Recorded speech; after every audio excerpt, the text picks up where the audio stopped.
शुरू अल्लाह के नाम से कि जिसने कामयाबी और नाकामी दोनों सूरतों में इंसान के लिए सबक रखा, जिसने दिलों को यकीन और दिमागों को फिक्र की नेमत अता की, जो इंसान को कभी तनहा नहीं छोड़ता, उसका शुक्र हर सांस पर वाजिब है। इंसानियत की आवाज़, इनकलाबी आइडियाज़ के साथ मैं हूँ रशीद अहमद फ्रॉम साहिवाल। आज हम बात करेंगे ओवरसीज़ लोगों के मतलब, यानी कि वो लोग जो एम्प्लॉयमेंट वीज़ा के ज़रिए या विजिट वीज़ा के ज़रिए बैरून मुल्क जाते हैं। लेकिन उनसे पहले थोड़ी सी बात बड़े लेवल की कि अपने मुल्क का दूसरे ममालिक में नाम पैदा करने के लिए कुछ नया करना पड़ता है। यानी कि जब आपकी बाहर के ममालिक में हक पर होने के बावजूद भी आपकी सुनवाई न दे, तो आपको कुछ ना कुछ ऐसा करना पड़ता है कि आप अपना नाम दुनिया में पैदा कर सकें। फॉर एग्जांपल, हमारे मुल्क का कोई मुजरम बाहर के मुल्क में चला जाता है, कत्ल के केस में चला जाता है, कोई फ्रॉड करके चला जाता है, वहाँ पर बैठकर कोई गलत फैसले करवाता है, तो हम अपने ही मुल्क का बंदा वापस लाने के लिए हमें पता नहीं क्या कुछ करना पड़ता है, और फिर भी वो शायद वापस ना आ सके या हमारा मुजरम हमें ना मिल सके।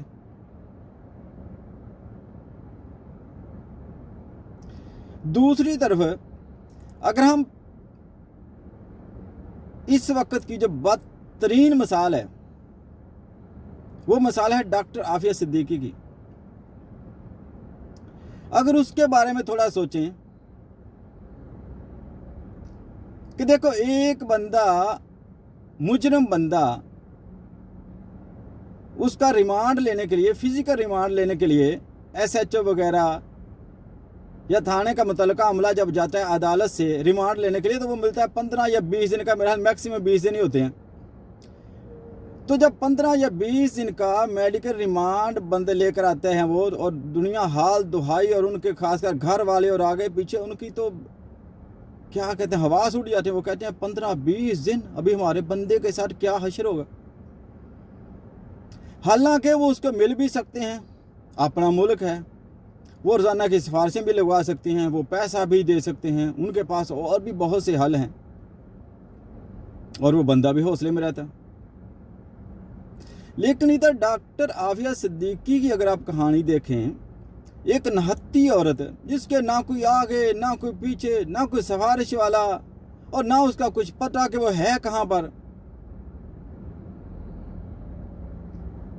और 5-6 साल तक, 10-20 दिन नहीं, महीना नहीं, 5-6 साल तक जिसकी इन्वेस्टिगेशन होती रहे, जिसकी तफ्तीश होती रहे, और फिर 5-6 साल के बाद उसको जब अदालत में पेश किया जाए, तो बजाय इसके कि अदालत, और वो अदालत जो दुनिया की एक नंबर अदालतें, अमेरिका की अदालतें, जिन पर लोग फख्र करते हैं, जो खुद को मसाली मुल्क कहते हैं, जो सुपर पावर है, जो कहते हैं कि यहाँ पर कानून 100% फॉलो होता है, तो जब उनके पास मुकदमा जाता है, वो अदालत ये नहीं पूछती कि 5-6 साल इस औरत को कहाँ रखा गया। ये नहत्ती औरत है। आपके जो प्रूफ हैं वो सारा, देखो, वो सारा कुछ भी चलो देख दिया, फिर उसके ऊपर सजा क्या देती है, 86 साल कैद। बंदा सोचता है कि यार ये कोई अदालत का फैसला नहीं, ऐसा लगता ही नहीं भाई जी। ऐसा फैसला है जैसे वो हम सुनते आ रहे हैं, या वडेरा राज है जहाँ पर, या जहाँ पर कोई कानून नहीं होता, कोई कानून नहीं होता, वहाँ पर अगर वडेरे की शान में कोई गुस्ताखी कर दे थोड़ी सी, तो वो अपनी मर्जी की सजाएं देता है। वो कहता है बाहर में तो जो मर्जी करो, अब मैं तुझे निशान इबरत बनाऊंगा। वो बंदे की सजा होनी होती है बिल्कुल थोड़ी सी, और वो उसको ऐसा निशान इबरत बनाता है कि दुनिया जो है ना कांप उठती है। ऐसे ही ये निशान इबरत बनाया गया है। ये उसकी गलती की सजा नहीं दी गई।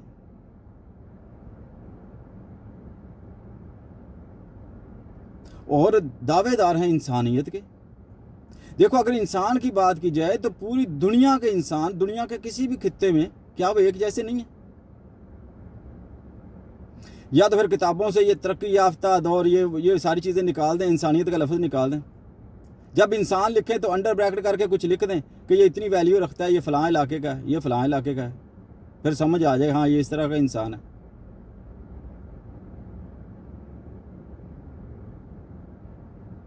अच्छा, इसके ऊपर हम दूसरी तरफ भी जाते हैं कि हमारे मुल्क के जो बंदे सरमायादार लोग, अमीर तबका लोग जो पैसा इन्वेस्ट करते हैं बाहर के ममालिक में जाके। अभी एक बंदा वो है जिसकी अपनी विरासत है, वो बेशक अपनी ज़मीन बेच के जाता है, उसके अबाव जदाद की कोई विरासत है, उसका बैंक बैलेंस अपना हलाल तरीके से उसके पास पैसा आया हुआ है, उसका ज़ाती पैसा, वो बाहर जाके इन्वेस्ट करता है। वो मुल्क के लिए नुकसानदेह नहीं है, वो तो मुल्क के लिए फ़ख्र की बात होती है कि फ़लाँ मुल्क के अंदर एक शॉपिंग मॉल है, वो पाकिस्तानी ने बनाया, देखो कितना अच्छा, उसमें पाकिस्तानी भी काम करेंगे, पाकिस्तानियों को रोज़गार भी मिलेगा। कम से कम 50% लोग पाकिस्तानी होते हैं। किसी बंदे ने रेस्टोरेंट बना लिया, किसी ने होटल बना लिया, किसी ने बड़ी बिल्डिंग बना ली, बहुत अच्छी बात है, पैसे इन्वेस्ट करना चाहिए, कारोबार करना चाहिए, वो हमारे मुल्क के लिए फ़ायदेमंद है। लेकिन अगर एक दूसरा बंदा जो यहाँ से 2 नंबर तरीके से पैसे लेकर बाहर जाता है, चोरी छुपे से, फ्रॉड के ज़रिए अवाम का माल, ये जो मिनिस्टर वगैरह स्पेशली जाते हैं, ये जब जाते हैं ना तो वहाँ पर जाकर इनको कोई ना कोई पार्टनर भी चाहिए जिनके साथ ये काम करें, या किसी को एग्रीमेंट वगैरह देंगे बनाने वाले को, जो भी प्रोसीजर है इसका। तो जो भी बंदा इनके साथ सेकंड इन्वॉल्व होता है ना, उसको ये फिर बताना होता है इन्होंने कि देखना यहाँ पर अभी कंस्ट्रक्शन होगी, तो कंस्ट्रक्शन में को हमारे मुल्क का बंदा पाकिस्तानी ना रखना। आपको पता है पाकिस्तानी बड़े कीड़े निकालते हैं, तो वो समझ जाता है, वो समझ जाता है कि नहीं यार ये बंदा 2 नंबर पैसे इस तरीके लाया, अब मैंने इसको कैसे खाना है। वो फिर चोरों के कपड़े डांगों के गज। मिसाल के तौर पर कोई बंदा पैरामाउंट होटल बना लेता है किसी मुल्क के अंदर, वो अपने फ्लैट्स के लिए लेता है लंदन के अंदर, वो यूएई के अंदर पैरामाउंट होटल बना लेता है। देखो जब एक बिल्डिंग बनी, एक होटल बना, अच्छा वो होटल बनता कैसे ये मैं आपको बताऊं। हमारा ज़्यादातर तबका ज़मींदार है, 1 एकड़ की ज़मीन जो है ना वो अच्छी वाली या दरमियानी वाली, बल्कि वाले 30-35 लाख का एकड़ है या 40 लाख का लगा लें, तो वहाँ पर 2 या 4 या 5 एकड़ बेचने से वहाँ बिल्डिंग नहीं बनती। किसी भी मुल्क में जाकर बिल्डिंग नहीं बनती।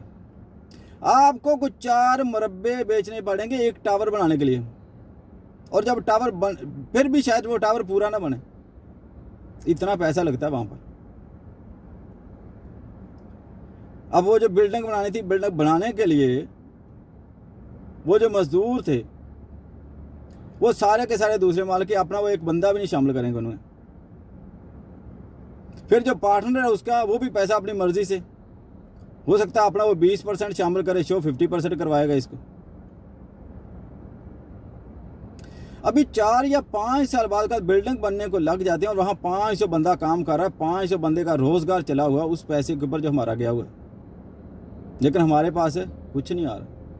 अच्छा जब वो होटल तैयार हो जाता है तो फिर भी उसको करना यही पड़ता है कि बंदे जो है ना बाहर के मालिक से किसी और मुल्क से मंगा के रखेगा, फिर भी आपको क्या फ़ायदा। तो ये जो 2 नंबर तरीके से पैसा बाहर जाता है ना, ये समझ ले जो चला गया वो ख़त्म हो गया, वो आपके किसी काम का नहीं, बल्कि उस बंदे के काम भी नहीं आता। ये भी मैं आपको बताऊं।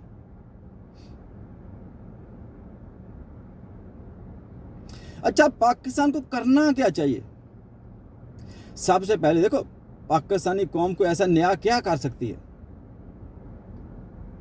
पाकिस्तानी कौम एक लेटर लिख सकती है, एक वाज़ेह पैगाम दुनिया को दे सकती है कि देखो हम पाकिस्तानी कौम को दुनिया की मिसाली कौम बनाना चाहते हैं, हम जराइम को जड़ से ख़त्म करना चाहते हैं। हमारे मुल्क का जो भी बंदा बाहर के किसी मुल्क में जाएगा, किसी भी मुल्क में, हम उसकी गारंटी लेते हैं, हम उसकी जिम्मेदारी उठाते हैं कि वो बंदा मेहनती होगा, वो ईमानदार होगा, उस पर आप भरोसा कर सकते हैं। अगर वो बंदा कभी ऐसा चांस हुआ नहीं, लेकिन फिर भी अगर कोई इंसान है हो जाता है कुछ, اور وہ بندہ بھاگ کر ہمارے ملک میں آتا ہے وہاں سے فرار کر کے کسی جرم کے سلسلے میں، تو ہم اس کو پاکستانی قانون کے مطابق مکمل سزا دیں گے۔ یا اگر وہ بندہ فرار کر کے پیسہ لے کے بھاجا تو اس کی ریکوری ہم آپ کو فوری دلوائیں گے۔ یہ ایک نیا کام ہوگا دنیا کے لیے، آہستہ آہستہ پوری دنیا میں چل جائے گا یہ۔ پھر ہم ایسی کوئی تنظیم اٹھتی ہے، ایسے کچھ لوگ اٹھتے ہیں، وہ کہتے ہیں کہ دنیا میں مسئلے مسائل بہت بڑھ رہے ہیں اور ان مسئلے مسائل کا حل نکلنا بہت مشکل ہے۔ وہ کہتے ہیں کہ دنیا میں چھوٹے چھوٹے یہ جو اتحاد بنے ہوئے ہیں، 2-4 ملک اکٹھے ہوئے کسی ملک پر حملہ کر دیں، اس کو ختم کریں اور ختم کر کے UN کو پاورفل بنائیں۔ یہی حل ہے، اس کے علاوہ حل کوئی نہیں۔ دنیا سوچے گی کہ واقعی یہ کوئی نیا حل ہے، اور ہے بھی ایسا ہی۔ یہ جو دنیا میں ہتھیاروں کی دوڑ لگی ہے، ہر بندہ نیوکلیر کے پیچھے بھاگا ہوا ہے، اس کے متعلق اگر ہم اٹھتے ہیں، ہم کہتے ہیں کہ ہم نے جو نیوکلیر بنایا ہمیں فلاں ڈر ہے اس وجہ سے، ورنہ ہم انسانیت کی ان چیزوں کے خلاف کوئی بھی جنگ ہے اس میں انسانیت ہار جاتی ہے پہلے ہی۔ اور یہ تو ایسی چیز ہے جس میں نہ کوئی بچہ، نہ کوئی بوڑھا، نہ کوئی جانور، نہ فصلیں ہیں، یہ سب کی بربادی ہے، اور ہم اس کو بالکل پسند نہیں کرتے۔ اگر دنیا میں کوئی ایسا نظام آ جائے کہ اس کو جڑ سے ختم کیا جائے، جڑ سے ہر ملک کے پاس سے ختم کر دے، پوری دنیا میں اس کا صفایا ہو جائے، ایٹم ہو ہی نہ، کوئی نیوکلیر نہ ہو، ہم ان کے ساتھ ہیں۔ یہ ایک نئی چیز ہے۔ اچھا، اب آتے ہیں واپس اپنے پوائنٹ کی۔ سر، اوورسیز لوگ جو بیرون ملک میں کام کے لیے جاتے ہیں، اس میں جب 50% لوگ ہیں نا، 50% وہ تو ہیں پڑھے لکھے ایجوکیٹڈ پیپل، ان کو یہاں ہمارے ملک میں بھی کوئی مسئلہ نہیں ہوتا اور وہاں باہر ملک میں جا کے بھی کچھ نہیں ہوتا۔ اگر کوئی مسئلے مسائل ہوتے بھی ہیں وہ اپنے نبیڑ لیتے ہیں، کیونکہ وہ پڑھے لکھے ہوتے ہیں، ہر چیز سے واقف ہوتے ہیں۔ لیکن جو 50% عملہ پیچھے بتا ہے، غریب بندے جو ہوتے ہیں، ماڑے بندے جو پیسے مانگ کے ویزے کے پیسے پورے کرتے ہیں ادھر ادھر سے زیور بیچ کے، یہ یہاں پر بھی اتنے تنگ ہو کے جاتے ہیں کہ ان کے ذہن میں صرف ایک ہی چیز ہوتی ہے کہ پیسہ کسی بھی طریقے سے کما لیں، ہم کوئی بلڈنگ بنا لیں، ہم یہ قرضہ اتار لیں، ہمارے وڈیرے کا وہ قرضہ ہے، ہمارے فلاں کا وہ ہے، ہم یہ بنا لیں وہ بنا لیں۔ صرف ان کے اندر ایک ہی چیز ہوتی ہے، اور ہونی بھی چاہیے۔ لیکن اگر ہم ان کو چھوٹی سی ٹریننگ جانے سے پہلے دے دیتے ہیں، جس میں ہم ان کو سمجھا دیتے ہیں کہ دیکھو ہم نے پوری دنیا کو ایک لیٹر لکھ چکے ہیں کہ آپ وہاں پر کوئی بھی جرم نہیں کر سکتے، اگر کر کے یہاں آئیں گے ہمارے پاس تو ہم آپ کو سیدھے جیل میں یا جو بھی پراپر طریقہ ہے وہ آپ کو بھگتنا پڑے گا۔ لہٰذا آپ نے 100% اپنے آپ کو سیو کرنا ہے کام سیدھے کرنے کے بعد۔ ملکی وقار کو آپ نے بحال رکھنا ہے، آپ کی کوئی بھی غلطی جو اس کی پنشمنٹ آپ کو مل سکتی ہے۔ پھر دوسری چیز، وہاں پر کسی بھی ملک میں جانے والے کو اس کی لینگویج، بنیادی لینگویج کچھ نہ کچھ سمجھ آنی چاہیے۔ ہمارے ملک میں جو بھی بندہ باہر جاتا ہے تقریباً وہ یہاں پر فارغ ہی پھر رہا ہوتا ہے، تو اس کے پاس ٹائم ہوتا ہے، تو بغیر کچھ سیکھنے کے، بغیر بنیادی لینگویج کو اس کو باہر ہی نہ جانے دیں۔ تیسری بات کہ اس کا بینک اکاؤنٹ ہر حال میں چیک کریں، ہر حال میں اس کے پاس ویزا کارڈ ہونا چاہیے، تاکہ وہاں پر جا کر وہ کچھ نہ کچھ اپنی سیونگ کرنا چاہے تو کر سکے۔ کسی ایمرجنسی کی صورت میں وہ دائیں بائیں ہاتھ نہ پھیلاتا پھرے، اس کے پاس اپنے پیسے پڑے ہوں۔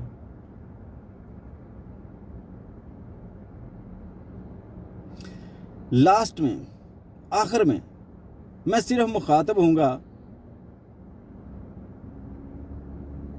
اپنے پاکستانی میڈیا سے، پاکستانی اینکر سے، اور یہ جو لوگ لیکچر آ رہے ہیں، لیکچر دیتے ہیں مختلف فاؤنڈیشن کو، مختلف اکیڈمیز کو، یہ جو پیسہ کما رہے ہیں کہانیاں سنا کے، اور پھر پاکستان کی گورنمنٹ اور جتنی بھی گورنمنٹ پہلے 2-3 چلی گئی ہیں، عافیہ صدیقی کے نظام کے وہ جس دور سے اس کا وہ سلسلہ شروع ہوا ہے، اور باقی جو لوگ اپنے آپ کو سمجھتے ہیں وزیر اعظم تک، یہ سارے ڈاکٹر عافیہ صدیقی کے مجرم ہیں۔ بہتر ہے کہ یہ اس کو چھڑوانے کے لیے اپنا پورا زور لگائیں اور اس سے پھر معافی مانگیں یہاں پہ۔